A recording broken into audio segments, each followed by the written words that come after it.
the main thing that we're doing and trying to show people isn't, growing organic food and, it's sharing of resources, coming together as a group and deciding how to make our lives better by cooperation. This is the thing that our culture is constantly tearing down in order to sell products to more people. Hello, and welcome to the Earthaven Ecovillage podcast, where we meet people and hear ideas contributing to Earthaven Ecovillage's living laboratory for a sustainable human future. In this episode, our host, Earthaven member and communities expert Diana Leafe Christian, talks with Earthaven co-founder and village philosopher Paul Caron about the origins of Earthaven Ecovillage and the design of our iconic council hall. So, Paul, would you please tell us a little bit about yourself, your name, and just a bit about yourself? Well, my name's Paul Caron. I come from Michigan originally, and I've moved around quite a lot. My life story is a bit complicated, but for a long time I had making a community in mind, and mostly the choices I made in my life were to that end. And you helped found Earthaven. That's right. Great. Well, we'll explore that and what you've been doing in this podcast. So you lived nearby, and when the several founding groups were looking for land, you steered them to Earthaven and suggested this. Could you tell us a little bit about that magical time and the different kinds of groups that came together and how you saw it? Okay. So first, I came to this area already with starting a community in mind. And I had been actually thinking about this for a long, long time, since I was about 20. At that time was in the early 80s. And I moved into a community that was already formed, which was up the hill from here. And the vision there was, let's all buy land together because it'll be cheaper. But I had a different idea. Something more focused and more values-based. Something more public and more radical. And there was several other people there kind of were on more of the page that I was. But because of the way it was set up, we couldn't really, there wasn't a way to actually do what I wanted to do. But we did hike around, and there's a hiking trail that comes through this land, goes down the hill, around, and up the other side. And as we would hike through here, I was like, this place seems like a possible place for this vision. And then I met people from Earthaven that was already formed as a group, and they were looking for land. They didn't own land, but they called their forming group Earthaven. Yeah. And they had been through several iterations of people and had gone through lots of preparation about the vision and the agreements and et cetera, which is a good idea if you want to form a community, is to do all that first. Absolutely. Yeah. The worst thing to do would be buy land and then try to figure out what you want to do. That's what I said in my book, too. But anyway, and so people from the group came and looked at this land, and they were like somewhat unimpressed because they had seen many pieces of land and they had a pretty strict list of what they wanted and what they didn't want. One thing that they wanted was cleared land and structures, which this is completely forest. There was one hunting cabin. With only 3 walls. Right. And what they didn't want was neighbors that drove through. Which we do have. Which we have, yeah. Well, actually, what we have is kind of a compromise between that, and I could talk about that more later. one thing that they wanted was good, bold water. That's how real estate people talk about streams. We have really nice water here. Lots of springs. And, I don't know. There was a few, but anyway, they had seen many pieces of land. I don't even know how many. Hundreds. Over a 4-year period by then, Yeah. right? And they had never found anything that was exactly right. And the group was, to a point, I believe, to a point where if they didn't do something pretty quick, it was going to dissolve. From lack of momentum Yeah. and not finding that land. Exactly.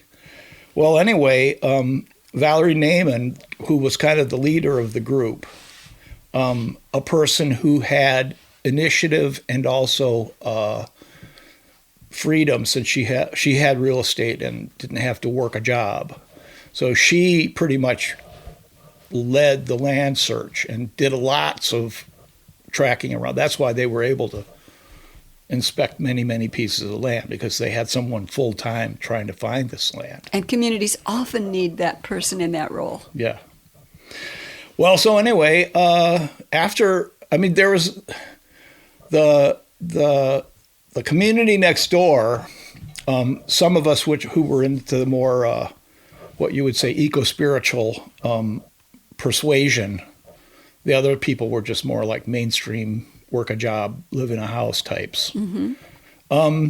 We started having a solstice and equinox round of gathering that we would do consciously every solstice and equinox, and a whole bunch of different people in that group would. So it was like a whole weekend concentrated group ritual, party basically, and learning how to do that, not really trying to follow any particular tradition, but just, syncretically putting our own ritual together. Well, just about in the middle of that whole thing, I hooked up with Valerie. Of the Earthaven forming group. Yeah. And so at that time, that ritual cycle was extremely magical, and a lot of, beautiful, intense experiences were had by all.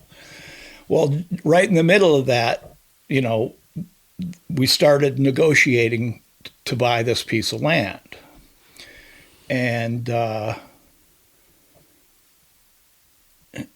we basically had to convince a group of heirs. So it wasn't just one person, but it was a group of heirs, some of which wanted to sell the land, some of which wanted to keep the land. It had been on the market, and then it was off the market, and the older heirs wanted to sell it, and the younger heirs wanted to keep it. And so it took a while, but what happened was Valerie actually sold her house and moved into an airstream on the border of this land, another friend's property that was bordered this land, and put down an escrow and made an offer. And she did this personally. Yes, I recall. Not as a group. And then she said to the group, basically, okay, it's money where your mouth is time. Put up or shut up, folks. Who's in, who's out. Yes. And also, it's $10,000 a piece today, it's 11 tomorrow. Yes. And this was very effective. 9 people put up money. This was September 11th of 1994. Yes. And by the end of the year, which is when we closed the deal, we had 14 people. And so we put out a big down payment and started buying this land. And so Earthaven was born in real life on real land. Exactly. So when you folks bought the land, and now we have a physical Earthaven, not just an idea of that name, but a real life property and people, the first thing to do was to develop the physical infrastructure, roads, bridges, footpaths, buildings. And my understanding is that you have been instrumental in this all along. You've been engaged in the spiritual and organizational and every other aspect. Philosophical, mainly. Yes, that's right. That's what I mean in Earthaven. And you have also been perhaps the first and most significant person working on physical infrastructure. You build roads, you build bridges, you build buildings. So one of the rumors about Earthaven, legends about Earthaven, is that you were instrumental in the design of the council hall, our main meeting hall, and the design of the whole community center complex. Would you tell us about that? Yes. So the year before we bought this land, some other land was bought that borders both the community I was in, Rosie Branch Farm, and this property. And they kind of joined. They're adjoined in just a short place. And that was with people, like-minded people that were also friends of mine. And so that ritual cycle that I was saying about before, we had the last installment. We did that for 2 years, so we had 8 rituals. The last installment was done on that other piece of land. And during that time, I started thinking about this whole community complex. And I started thinking about a community building. And originally, I was thinking post and beam, and mainly my vision was about using peeled poles, round poles, instead of square timbers. By round peeled poles, you mean tree trunks with the bark peeled off, right? Exactly. So they're tall and they're round like a column or a cylinder. Well, and the thing is, because it's a juvenile forest here, there's lots of poplar trees that are about the size of a post and beam. Which is about a foot thick? Or so. But if you cut it into a square post, they're not big enough. Yes. But if you use the whole thing round, it's big enough to make structures out of. Great. And so therefore I started focusing on a system that would be able to do this. Well, as you can imagine, making mortise and tenon joinery, et cetera, on round poles is not the same as on square timbers. It's harder on rounds. And so I had to invent a system to be able to do it, repeatable cuts, and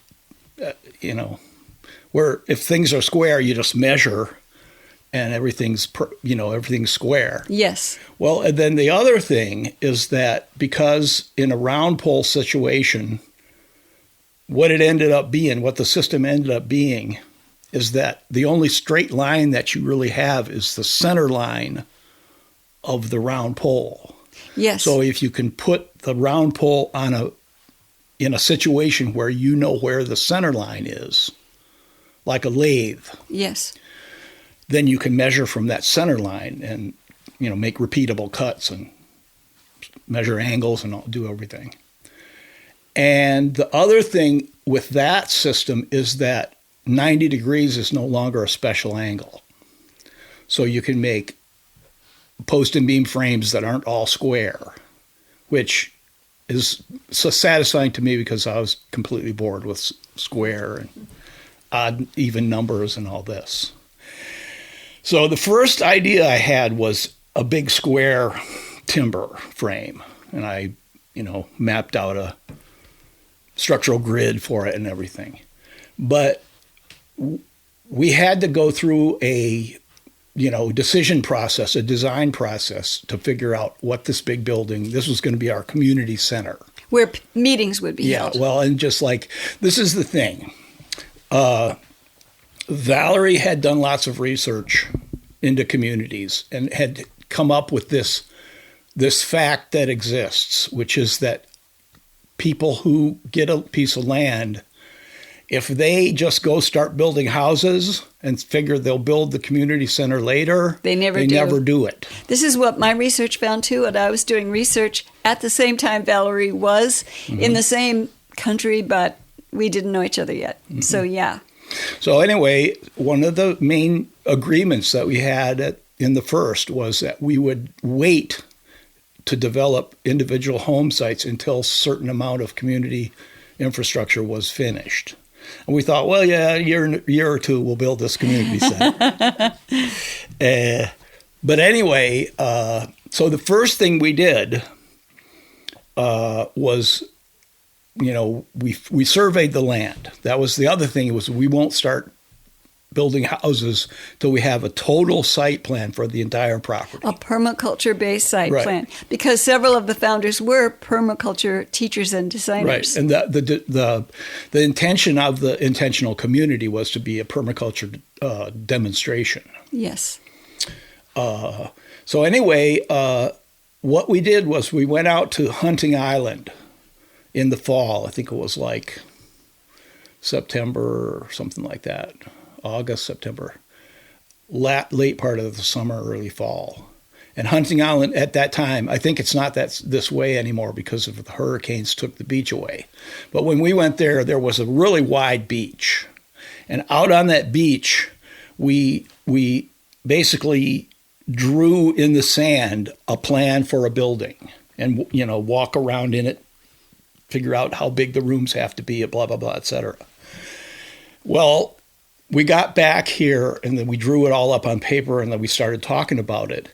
And there was a crisis of confidence in the group because most of them were not builders. And it seemed like too big, too complex of an idea. And we got like paralyzed. Some people were afraid, others wanted to go ahead, and we were stuck. Well, so what happened then was, in meantime, in my mind, I had created this idea of the ultimate meeting hall. So what we were going to do with this other building was have a smaller meeting room that would do for now, and some other facilities, office and stuff like that. And so then when we got to this place where we just, it was kind of hard to figure out how to go forward. Well, other thing is we didn't have any money. We had spent all our money buying the land.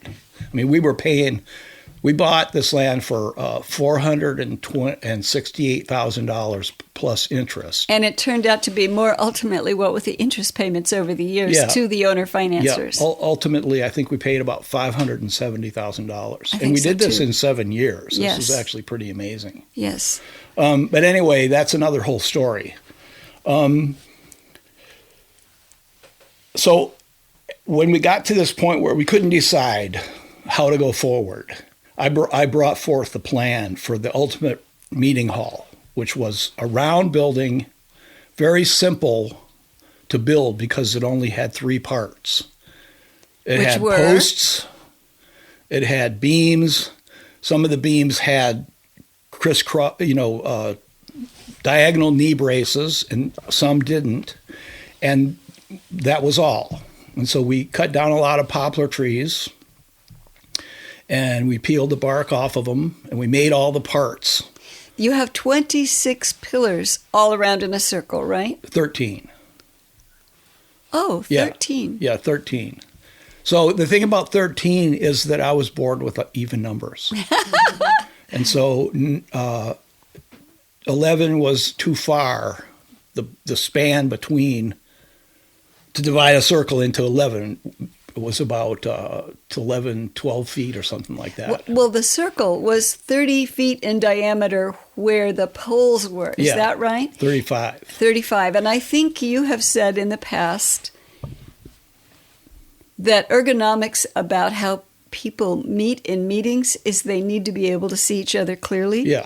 And so across that much span with chairs put in from the circle of pillars is about the right amount to still identify people, but you can get the maximum amount of people around the circle. Is that right? Yeah, it's. I believe that I got this from one of the patterns in a pattern language by Christopher Alexander. Right. Okay. Where there's a distance beyond which you can't recognize the facial expressions of people that are speaking. Well enough to have a meeting. Yeah. Yeah. So anyway, we designed the circular building based on that. Anyway, So 11 was too big, and Too far a span between and the 15 pillars. was too small. So it had to be 13. And that's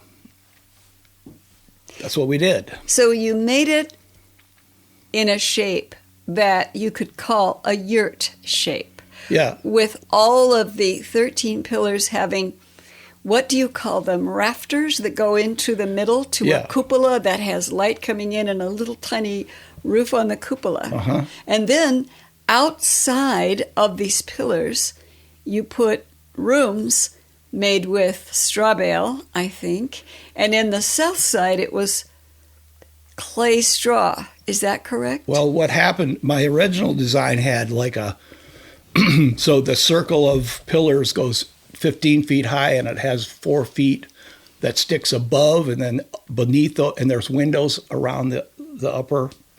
And then below those windows, a roof goes out to a wider circular wall. But I originally thought it would go all the way around, but then in the committee that we were actually finalizing the design, someone suggested, well, wait a minute, it should have more windows on the south. For solar gain. Yeah, and then I was like, oh yeah, so we can just, make the 5 sections that face towards south be no, and so I call that the wings. The outer circle of more space outside the pillars. Yeah. Around the back, the north and west and east are the wings. Yeah. Yeah. And actually, all the time, I actually was thinking of the space as a theater. Like in Theater in the Round? Yeah. Like a dinner theater place where people are having dinner in the wings and they're looking in at the actors doing the acting? Exactly. And so we haven't done this yet. But we will. We may. In your lifetime and mine, we're going to have theater in there. Yeah, anyway. So I mention this at every opportunity. We can keep the dream alive. Right. So we now have this beautiful, beautiful community center called the Council Hall. And it's largely due to your planning. Well, yeah, I did plan the thing and I supervised the construction, but I barely did any of the work. So the people you supervised... Yeah, mostly just waved my arms around. Well, you had visions back then, and you helped to manifest your visions with the help of the forestry co-op, and before that, just general labor making the council hall. You have visions not just physical, but philosophical and in other ways for the future of Earthaven too. Would you share that with us? Well, the thing about the community that I want to make clear, which I also mention at every opportunity, is that this is not just a place for us to have a nice life in the woods. It's about it being a demonstration so that people in general can get the idea in their head that you don't have to go on the mainstream path and just do what everybody else is doing, which seems like to be unsatisfactory. And seems to be what many people think is their only option, right, because exactly. they haven't been to a place like this or the other ecovillages out there. So it's meant to be a demonstration that something else is possible. Well, the reason why we need something like this is because our mainstream culture is unsatisfactory in certain ways. Basically, the idea of happiness and success is about consumption of luxury goods. Well, this is an elite activity. You can't have everyone consuming luxury goods. We don't have enough earth to satisfy the number of people that we have in that way. The other thing is, it isn't really satisfying. In other words, consumption of luxury goods satisfies you in the moment and then makes you desperate later on. Because you want yet more. Yeah. Because what the culture is telling you is, buy things, then you'll be happy. Oh, wait, you're not happy now. We'll just buy some more. Right, exactly. But we know different here, right? So, well, the thing is, it's like people don't have a model that suggests that there's some other, satisfaction. I mean, it's like the idea that, money doesn't buy happiness is a shared cliche, but people don't think deeply about it, and they don't really believe it because they don't act on that. So I think what you are sharing with us is that living a satisfying life in the good company of friends, in land you own and control the destiny of, and you can fulfill your shared values, tends to bring more happiness than buying yet the latest toy. Well, yeah, the idea is part of our founding documents uses the phrase elegant simplicity. And I mean, it basically is the satisfaction of living together, sharing resources, having a common culture, which yet allows enough individuality for everyone. I mean, this is a dance that we have to do. It's basically the main process that in reality is going on. It's the dialectic between the individual and the universal. So we are doing community activities while we also need to balance that out with just living our lives. Yeah. Well, and for that reason, we chose not to be an income sharing commune type community. Yes, the economic system here is what I call independent income. Yeah, exactly. So we just have certain things that we all pay together to have done together, and then the rest of our lives are whatever we want to do. Yes, we each earn a living and save money or spend it or share it or borrow it or loan it as we wish, but we pay dues and fees to Earthaven. We take care of the roads, we take care of the tractor, we take care of the community building, and you know a lot about this, and you've helped shape what this place looks like. Mm-hmm. Once you told me that everywhere you look at Earthaven, you see what could be there and what might be there in the future and what you would like to hope that could be there and that you want to help make happen. Oh, yeah. I mean, I have visions. I have visions for every part of this land. And they're not necessary. I mean, it's all optional. This whole thing is optional. That's part of the point of it. We're hoping that people can see this and then look in their own lives and go, what options do I have? So it's not like we're trying to tell everyone how to do it. Basically, we're just trying to tell everyone that you can do it. And then here's you an figure example. out what you need to do. Yes. I mean, this is the other thing I say, is that Ecovillage needs to come to every city block. This is not a rural hippie in the woods type thing. We're doing this because it was the easiest thing to do when we were doing it. It was easier to do it here in an unincorporated, non-zoning regulated part of the rural part of this part of Appalachia. And my friends at LA Ecovillage say exactly what you say, which is that ecovillages need to be on every city block. They need to be urban, they need to be semi-urban, suburban, and rural. Right. And we're trying to show an example. I think that's one of the things and the main you're sharing. example isn't the infrastructure. And the main thing that we're doing and trying to show people isn't, growing organic food and, it's sharing of resources, coming together as a group and deciding how to make our lives better by cooperation. Thank you for listening. Please visit our website at earthaven.org and sign up for our newsletter so you know what's happening at the Ecovillage. This podcast is produced by Earthaven Ecovillage's School of Integrated Living in Western North Carolina. Have a great day.